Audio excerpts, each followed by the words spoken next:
everyone, it's Jack and Adam from Cultaholic.com, and the wrestling news just keeps on rolling. It's been a busy week already, and there are more headlines to take a look at today. And also this weekend, it's WWE Stomping Grounds. Are you excited for that? Make a bold prediction right now. Whoa. Who's going to be the special guest ref? Is Lesnar a bold prediction for that? You're allowed to have it. I mean, that was going to be mine. But... I'll go for Steve Blackman.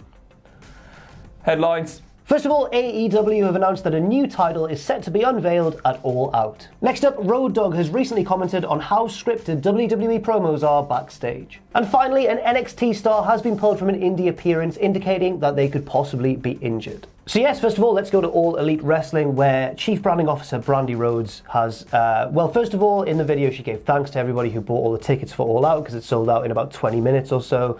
A sign of continued hype and success, I guess, for now. Crazy. The number of people in that queue. I logged on at one point, 80,000 people waiting. Right. Various sources were saying that they literally could have sold over 100,000 tickets, which is mental. I don't know how true that is, but a lot of people waiting, and so many of them will be buying multiple tickets as well. Crazy.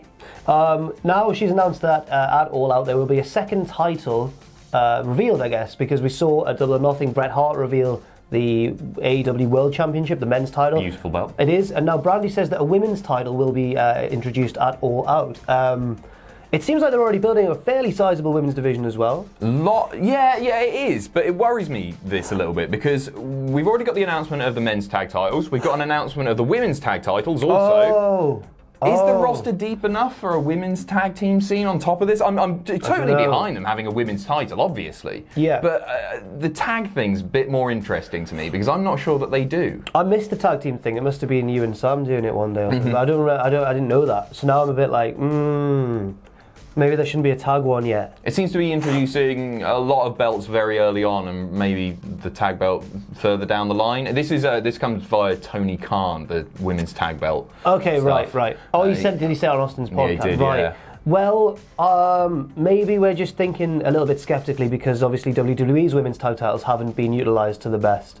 No, well, the tag team scene is a disaster. I think with the tag stuff in AEW, it's a real direct attack on WWE and the poor tag team scene that is in the WWE. Yeah. When Tony Khan appeared on Austin's podcast and said, we're going to make this one of our priorities, it's them saying that we know it's bad in that other company that you watch. Yeah, right. Do you want to make a prediction as to who will be the first ever AEW Women's Champion? Brandi. No. It won't. Britt Baker. Yeah, and then second, Kylie Ray. Yeah. For a lovely chase for the big babyface to get a big win. Oh, I reckon Kylie Ray might just be the first champion.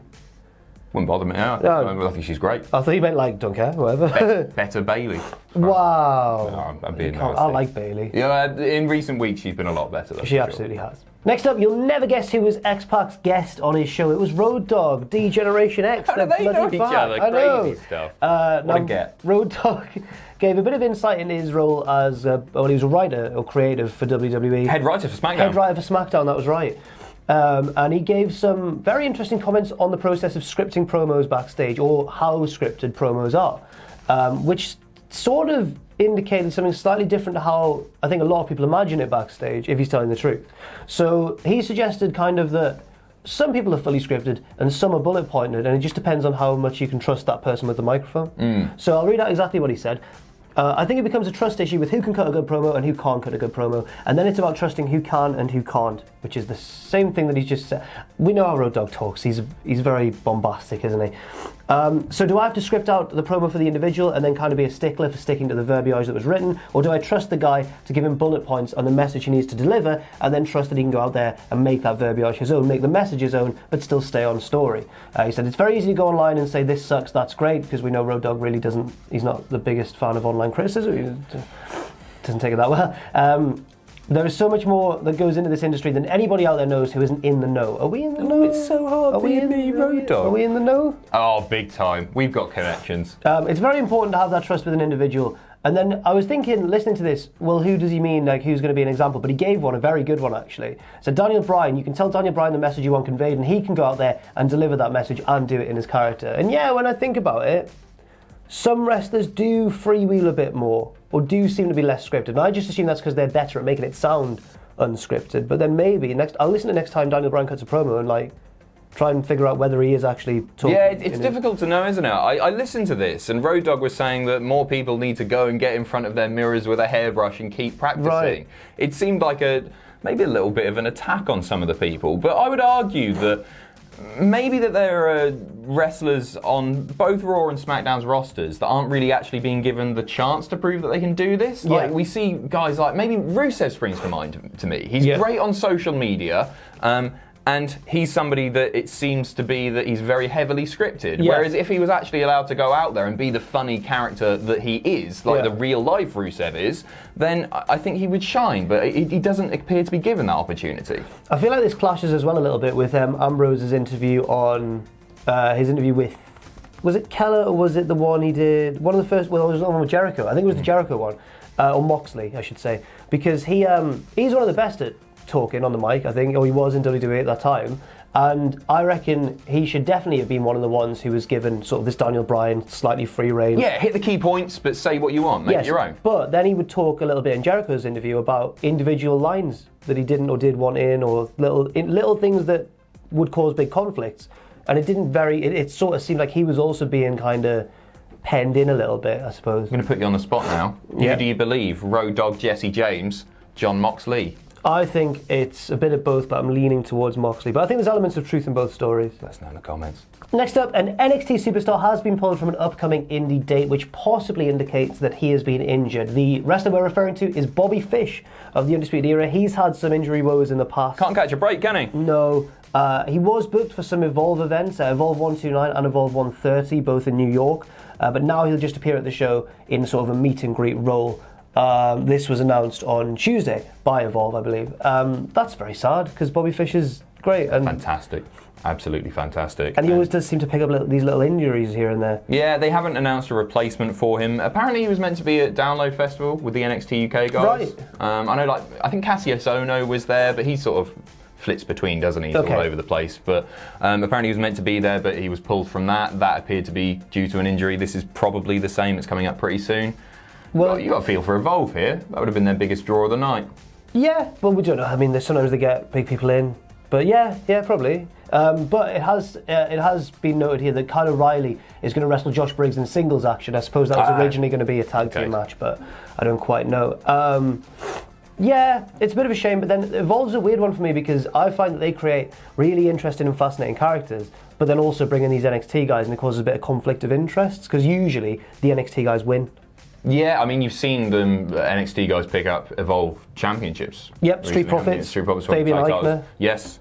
He won the big one. I don't know, I think it's good PR for them. I understand why they do it. Maybe it does detract from their regular roster a little bit, but I get why they do it, and they've got a relationship with WWE, so why not explore that? Yeah, fair enough. Next up, he's the best actor there ever is, was, and will be. It's WWE Hall of Famer Bret Hart, because he's going to be making his feature film debut in the horror movie Tales from the Dead Zone, co-starring Corey Feldman, formerly of The Goonies, The Lost Boys, and Stand By Me. Not formerly of. I'm speaking like a wrestling fan here. He was also famous for being in The Goonies, The Lost Boys, and Stand By Me.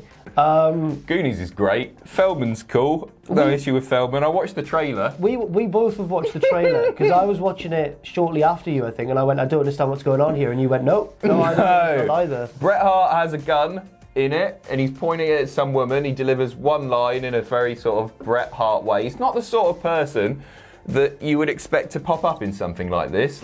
No. Piper, obviously he's no longer with us, but Piper gave absolutely classic performances and did some indie horror stuff towards the end of his life as well. And he was always terrific. Bret Hart, never one renowned for being a great promo. He was always a good promo, and he got better as time went on. Wacky or overtly theatrical, is he? And the film certainly does look quite wacky and out there. All the best to them. It comes out in 2020. We'll be watching. We're going to do live reactions to that from the cinema. Can I just read this sentence, please? Yes, of course. It summarises the film. The movie is about a medical examiner conducting autopsies on victims of a horrible car crash who imagines how they may have lived their lives. The anthology links 4 terrifying stories together. Well, that wasn't explained at all in the trailer. It was just flitting between different things. I was like, what's going on? We'll pin a comment where you can watch the trailer. Let us know what you think about it, because it is something else. And finally, we do sadly have to end on some very tragic news. The news that Lionheart of ICW, also known as Adrian McCallum, a key figure in the British wrestling scene, has passed away. We learned this news last night. It was, I believe, reported by ICW's Twitter account, who tweeted, "We are heartbroken to learn of the tragic death of ICW World Heavyweight Champion Adrian Lionheart McCallum. Adrian was a mainstay of ICW and British professional wrestling. Most importantly, he was our friend. His passing leaves a huge hole in the lives of those who knew him." Yeah, it's hard to really encapsulate, I guess, how crucial a figure Lionheart was for the British wrestling scene, even before the current boom as well. He's one of those figures like Rampage, like Ligero, who was there before it really took off and really dragged the scene through some dark times. I've seen him wrestle several times. He was fantastic in the ring, a great character. It's just tragic, such a young age to see him pass away. We're going to read out some tweets from some of his peers to close this video. So we'll start off with Ligero. "I had the pleasure of knowing Adrian McCallum for over 12 years. I got to work with him, work for him, share a lot of laughs with him, and always enjoy being around him. A truly heartbreaking day. My thoughts are with everyone who knew him and loved him. Rest in peace, Lionheart." We've also got Nick Aldis, also known as Magnus. "For hours I've been trying to process that someone I was texting with 24 hours ago is now gone. I think it's important that everyone who knew and loved Adrian knows that his last messages with me were about him wanting to do something to lift up someone else. Selfless to the end." Angelico, "Heartbreaking news. Lionheart personified a world champion with his class both inside and outside the ring. My most sincere condolences to his friends and family." Pete Dunn, "I always looked up to Lionheart's professional approach to wrestling when it was far from that at the time. People like him were pivotal in the growth of a scene that has led so many people to be able to do this for a living. Thoughts are with those close to him." And Paige as well, who also came up, of course, through the UK wrestling scene. "Breaks my heart. RIP, my friend. You were always so wonderful to me, and I'll be forever grateful that I knew you. Give Trav a big hug from me." A reference, of course, to Chris Travis, another key British wrestler who sadly passed away. So it's a very sad end to the news video and a very shocking and tragic incident. But at the same time, I think it's important that we all remember what an excellent and key figure he was to the British wrestling scene. Thanks very much for watching, and let us know what you think in the comments section down below. You can follow Cultaholic on Twitter at Cultaholic and on Facebook at facebook.com/Cultaholic. If you enjoy what we do, then please do check out our Patreon, patreon.com/Cultaholic, where you can pledge. And don't forget, of course, most importantly of all, to hit subscribe and to join us.